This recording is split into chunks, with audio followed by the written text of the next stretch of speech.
Assalamualaikum warahmatullahi wabarakatuh. Perkenalkan, aku Alaya Iza dengan NIM 3 digit terakhir yaitu 200 dari kelas Pendidikan Agama Islam 042, kelompok 30. Di sini saya dan juga dua anggota kelompok saya yang lain yaitu Aulia Restri Dita dengan NIM 3 digit terakhir 179 dan juga Muhammad Mahir NIM 3 digit terakhir 125. Kami akan menjelaskan tentang hasil diskusi kami dengan tema toleransi dalam perspektif Islam. Oke, kita sekarang masuk di studi kasusnya. Kami mengambil bahan observasi di Kelurahan Ketintang PTT Gang 5A yang mempunyai masyarakat multikulturalisme antara Jemaah Nahdlatul Ulama dan juga Muhammadiyah. Daerah ini diisi oleh kos-kosan, kontrakan dan juga beberapa rumah yang merupakan pemukiman padat dan memiliki banyak kultur. Dengan penelitian sederhana ini mengkaji dari segi interaksi sosial masyarakat Ketintang PTT Gang 5A dalam menyambut hari pertama puasa, di mana terdapat sikap tasamuh atau toleransi yang menyikapi perbedaan yang terjadi. Kita tahu ya, pada awal mula bulan Ramadan antara jamaah Muhammadiyah dan NU itu berbeda. Kalau Muhammadiyah itu dimulai pada tanggal 11 Maret 2024 ya, dan secara otomatis ibadah tarawihnya dimulai pada tanggal 10 Maret malam. Sedangkan jamaah NU memulai ibadah tarawihnya pada satu malam setelahnya, yaitu pada tanggal 11 Maret 2024 dan pada tanggal 12 Maret 2024 merupakan hari pertama puasa. Berikut ini adalah analisis kasus dari studi kasus yang telah dipaparkan sebelumnya. Pada dasarnya perbedaan dalam menentukan awal puasa antara NU dan Muhammadiyah mencerminkan ragam pendekatan menentukan awal bulan Ramadan. NU cenderung menggunakan metode pengamatan secara langsung hilal atau rukyatul hilal, sementara Muhammadiyah lebih condong kepada metode hisab hakiki wujud hilal yang mengandalkan perhitungan astronomis. Meskipun terkadang terjadi perbedaan dalam penentuan awal Ramadan, baik NU maupun Muhammadiyah umumnya menghormati dan menerima pendekatan yang digunakan oleh pihak lain. Hal ini menunjukkan sikap toleransi dalam penghargaan terhadap keberagaman keagamaan. Kata toleransi berasal dari bahasa Latin yakni tolerare, yang berarti kesabaran dalam menghadapi sesuatu. Jadi dapat dikatakan bahwa toleransi merupakan suatu perilaku atau perbuatan manusia menurut peraturan yang ada. Setiap manusia dapat menghargai tingkah laku orang lain dalam konteks agama. Toleransi tidak dapat mendiskriminasi kelompok dengan berbagai perbedaan yang terdapat dalam masyarakat. Hasil wawancara dari salah satu teman jamaah NU, yaitu Alaya, dalam penyambutan hari pertama puasa tidak terjadi adanya diskriminasi ataupun hal yang menyebabkan konflik.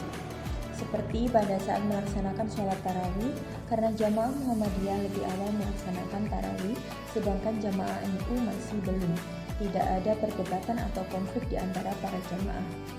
Jadi setelah sholat jamaah Isya, penganut NU jamaah ke rumah dan jamaah Muhammadiyah melanjutkan dengan sholat tarawih. Hal tersebut tidak menyebabkan konflik sebab rasa saling menghargai dan toleransi yang tinggi sudah tertanam dalam paham keagamaan individu, sehingga perdamaian yang diharapkan akan terlaksana dan akan hidup berdampingan yang damai. Begitu juga dengan jamaah Muhammadiyah. Menurut dialog Alaya dengan ibu kosnya yang merupakan jamaah Muhammadiyah mempunyai argumen yang tidak jauh berbeda. Penyambutan puasa pada tahun ini memang berbeda dengan puasa-puasa biasanya, akan tetapi tidak ada konflik yang terjadi sebab dari dulu sudah hidup berdampingan. Toleransi sangat dijaga karena NU dan Muhammadiyah sama saja, sama-sama Islam. Budaya-budaya diskriminasi harus dihapuskan, sebab itu yang menyebabkan perpecahan di antara keduanya, ucap ibu kos Alaya. Baik, selanjutnya prinsip-prinsip toleransi. Surat Al-Hujurat ayat 13. A'udzubillahi minasyaitonirrajim. Bismillahirrahmanirrahim. Ya ayyuhan nasu inna khalaqnakum min dzakari wa untha wa ja'alnakum syu'uban wa qabaila lita'arafu. Inna akramakum indallahi atqakum innallaha alimun khabir. Artinya, wahai manusia, sesungguhnya kami telah menciptakan kamu dari seorang laki-laki dan seorang perempuan. Kemudian kami jadikan kamu berbangsa-bangsa dan bersuku-suku agar kamu saling mengenal. Sesungguhnya orang yang paling mulia di antara kamu di sisi Allah ialah orang yang paling bertakwa. Sesungguhnya Allah Maha mengetahui lagi Maha mengenal. Dari studi kasus tersebut, Jamaah NU dan Muhammadiyah menunjukkan penghargaan terhadap perbedaan pendapat dan praktik agama antara mereka. Mereka tidak mempermasalahkan perbedaan dalam cara mereka melaksanakan hari pertama puasa, tetapi malah menghargainya sebagai bagian dari keberagaman dalam keyakinan agama.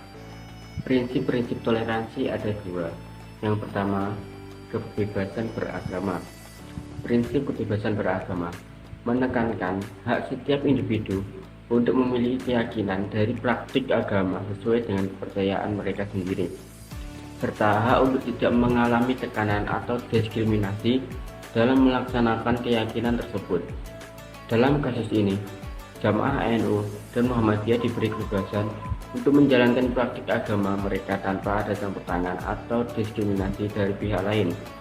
Mereka memiliki kebebasan untuk merayakan hari pertama puasa sesuai dengan keyakinan mereka masing-masing, tanpa takut akan konflik atau diskriminasi. Yang kedua, toleransi kemanusiaan. Prinsip ini menekankan penghargaan terhadap martabat manusia dan hak-hak asasi mereka, tanpa mengundang perbedaan apapun. Dalam kasus ini, kedua jamaah menunjukkan toleransi kemanusiaan dengan saling menghormati atau mendukung satu sama lain, tanpa mempersalahkan perbedaan dalam praktik keagamaan mereka. Mereka memperlakukan satu sama lain sebagai manusia dengan hak yang sama.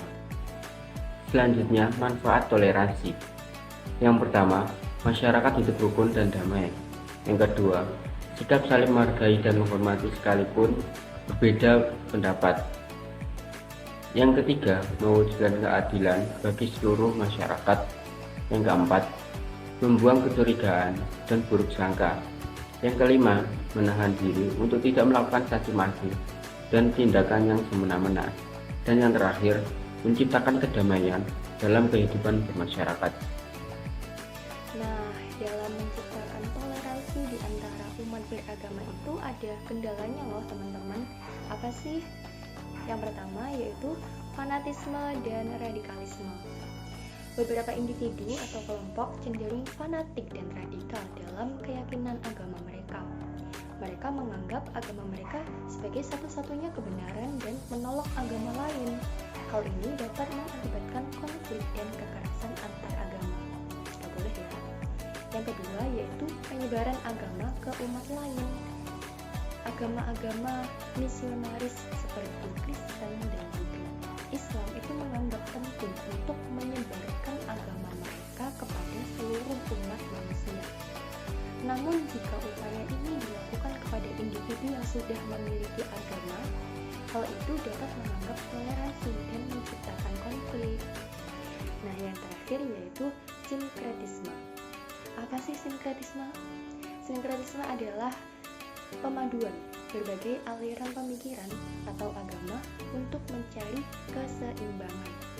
Meskipun terlihat sebagai upaya mencari keselarasan dalam konteks agama, ini tuh dapat dipandang sebagai pengingkaran terhadap ajaran agama masing-masing. Misalnya nih, dalam kasus pernikahan beda agama yang dijustifikasikan dengan toleransi, padahal hal tersebut adalah bentuk sinkretisme yang tidak dianjurkan dalam Islam. Nah, itu tadi penyampaian dari kami.